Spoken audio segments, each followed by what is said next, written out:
깨달음은 산꼭대기가 아니라 발 아래에 있습니다. 지난 시간 우리는 고통의 원인을 봤습니다. 집착, 분노, 잘못된 관계, 현재를 놓치는 삶. 이제 가장 중요한 질문에 답할 시간입니다. 그래서 어떻게 하면 되는데? 많은 사람이 깨달음을 멀리 있는 것으로 생각합니다. 히말라야에 가서 10년 수행해야 하는 것, 절에 들어가서 속세를 끊어야 하는 것. 아닙니다. 부처님의 가르침은 실용적입니다. 지금 당장 여기서 당신이 할 수 있는 것들입니다. 산속이 아니라 지하철에서, 사무실에서, 집에서 실천할 수 있는 것들입니다. 첫 번째 방법은 호흡과 마음과 몸을 잇는 것입니다. 가장 먼저 배울 것은 호흡입니다. 뭐 이런 걸 배워? 하실 수 있습니다. 하지만 이것이 가장 강력한 도구입니다. 지금 당신이 화가 났다고 상상해 보세요. 심장이 빨리 뛰고 호흡이 거칠어지고 몸이 긴장합니다. 이때 의식적으로 호흡을 천천히 하면 어떻게 될까요? 신기하게도 마음이 진정됩니다. 왜 그럴까요? 뇌과학적으로 설명하면 깊고 느린 호흡은 부교감신 경계를 활성화시킵니다. 이것은 쉬고 회복하라는 신호를 보냅니다. 반대로 빠르고 얕은 호흡은 위험하다, 싸우거나 도망쳐라는 신호를 보냅니다. 부처님의 호흡법 아나파나사티. 부처님이 가르친 호흡 명상을 아나파나사티라고 합니다. 산스크리트어로 들숨과 날숨을 알아차림이라는 뜻입니다. 방법은 간단합니다. 편안하게 앉습니다. 의자에 앉아도 됩니다. 눈을 감거나 반쯤 뜹니다. 숨이 들어오고 나가는 것을 관찰합니다. 코끝이나 배에 집중합니다. 딴 생각이 나면 알아차리고 다시 호흡으로 돌아옵니다. 중요한 것은 호흡을 조절하는 것이 아니라 관찰하는 것입니다. 당신은 이미 수천 번 실패했습니다. 그리고 그게 정상입니다. 명상을 시작하면 5초 만에 딴 생각이 납니다. 저녁 뭐 먹지? 내일 회의 어떻게 하지? 이거 하는 게 맞나? 그럼 난 명상 못하겠어라고 포기합니다. 잠깐, 그게 바로 명상입니다.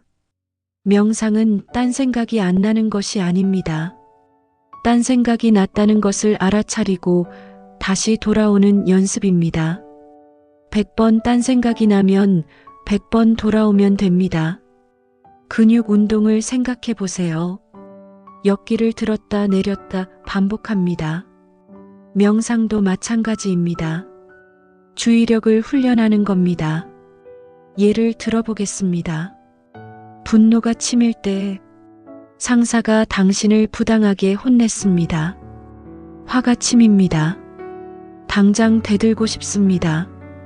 이때 이렇게 하세요. 멈춤 즉시 반응하지 마세요. 깊게 3번 숨을 쉬세요. 그리고 내가 지금 화가 났구나 라고 알아차리세요. 이제 어떻게 대응할지 선택하세요. 차이를 느끼시나요? 반응과 대응의 차이입니다. 반응은 자동적이고 충동적입니다. 대응은 의식적이고 선택적입니다. 자유는 선택할 수 있는 능력에서 나옵니다. 두 번째 방법은 집착 놓기입니다. 쥐고 있는 손을 펴보기입니다. 집착을 놓으라고요? 그럼 아무것도 하지 말라는 거예요? 아닙니다. 부처님은 무기력을 가르치지 않았습니다. 집착과 열정은 다릅니다. 열정은 과정을 즐기지만 집착은 결과에 매달립니다. 사랑과 집착도 다릅니다. 사랑은 상대의 행복을 바라지만 집착은 상대를 소유하려 합니다. 주먹을 꽉 쥐어보세요. 지금 한 손으로 주먹을 최대한 세게 쥐어보세요. 10초간 유지하세요. 이제 펴보세요. 어떤 느낌인가요? 시원하고 편안하죠? 집착을 놓는 것이 바로 이 느낌입니다. 무언가를 버리는 게 아니라 쥐고 있던 긴장을 푸는 겁니다. 집착을 놓는 3단계. 1단계 알아차림. 나 지금 집착하고 있구나를 인식하는 것. 스마트폰을 5분마다 확인한다면, 아, 나 좋아요에 집착하고 있구나. 2단계 질문. 이것이 없으면 정말 안 될까? 대부분의 경우 답은 아니입니다. 없어도 삽니다. 불편할 뿐이지 죽지 않습니다. 3단계 연습. 조금씩 놓는 연습을 합니다. 스마트폰 확인 간격을 10분으로 늘립니다. 그 다음 30분, 1시간. 놓아도 괜찮다는 것을 몸으로 배웁니다. 세 번째 방법은 자비 명상으로 마음의 근육 키우기. 부처님이 가르친 또 다른 강력한 도구가 있습니다. 자비 명상 또는 메타 바바나라고 합니다. 방법은 이렇습니다. 1단계 자신에게 내가 행복하기를, 내가 평안하기를, 내가 고통에서 자유롭기를. 2단계 사랑하는 사람에게 부모님, 연인, 친구를 떠올리며 같은 말을 반복합니다. 3단계 중립적인 사람에게 오늘 마주친 편의점 직원, 지하철에서 본 낯선 사람을 떠올립니다. 4단계 어려운 사람에게 가장 힘든 단계입니다. 당신을 화나게 한 사람, 미운 사람에게도 같은 말을 보냅니다. 이 사람도 행복하기를, 이 사람도 평안하기를. 미운 사람한테 왜 그런 말을 해야 해요? 이것은 그 사람을 위한 게 아닙니다. 당신을 위한 겁니다. 증오와 분노는 독약입니다. 그런데 이상한 것은 우리가 그 독약을 마시면서 상대가 죽기를 바란다는 겁니다. 미워하면 상대가 고통받는 게 아니라 내가 고통받습니다. 자비 명상은 그 독약의 해독제입니다. 처음에는 어색하고 거짓말 같습니다. 저 사람이 행복하기를 말도 안 돼. 하지만 계속하다 보면 신기한 일이 일어납니다. 마음이 가벼워집니다. 연구 결과가 이를 증명합니다. 8주간 자비 명상을 한 사람들의 뇌를 스캔했더니 공감과 연민을 담당하는 영역이 두꺼워졌습니다. 반대로 불안과 스트레스를 담당하는 영역은 줄어들었습니다. 네 번째 방법은 현재에 머무르기. 일상이 곧 명상. 명상할 시간이 없어요. 가장 흔한 핑계입니다. 하지만 명상은 따로 시간을 내는 것만이 아닙니다. 출근길에 한 걸음 한 걸음을 느끼며 걷습니다. 발바닥이 땅에 닿는 감촉, 다리 근육의 움직임, 이러한 것을 느끼며 걷는 것이 걷기 명상입니다. 그리고 식사할 경우에도 숟가락을 천천히 의식적으로 느끼면서 먹습니다. 맛, 질감, 온도를 느낍니다. 이것이 식사 명상입니다. 물의 온도, 그릇의 감촉, 비누거품의 모습을 관찰합니다. 이것이 설거지 명상입니다. 틱나탄 스님은 말했습니다. 설거지를 하면서 설거지를 하라. 설거지를 끝내기 위해 설거지하지 말라.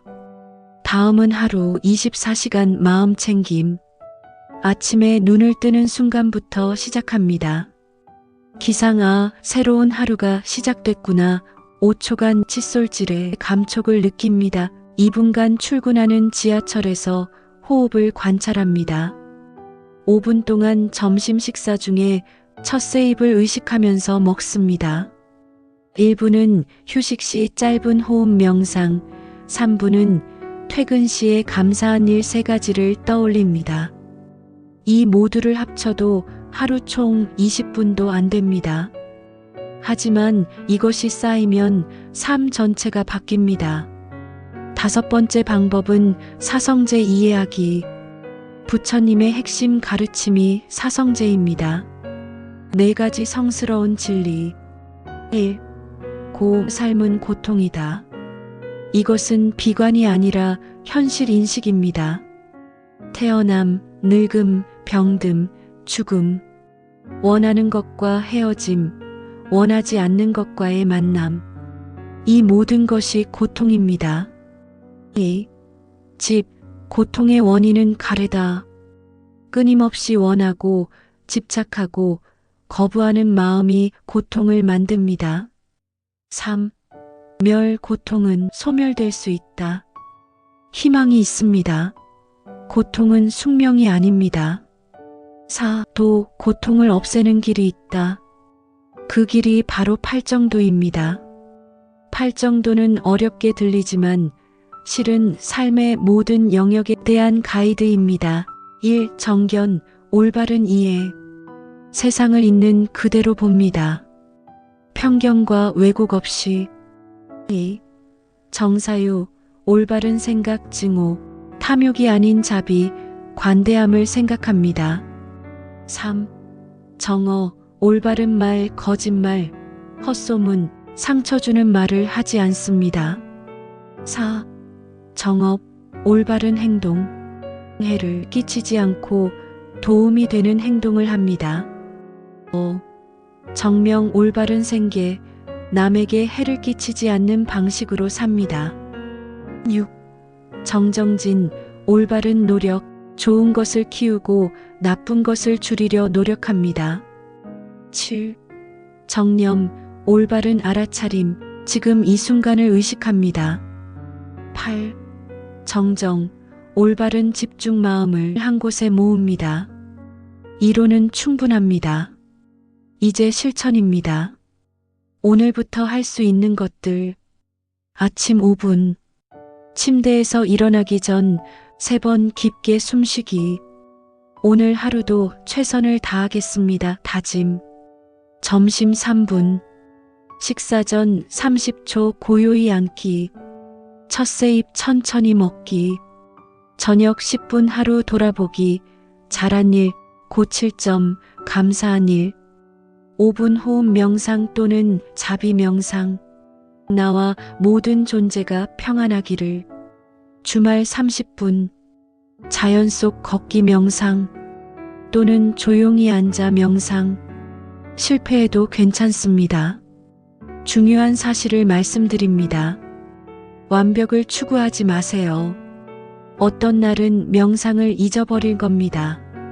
어떤 날은 화를 낼 겁니다. 어떤 날은 집착에 빠질 겁니다.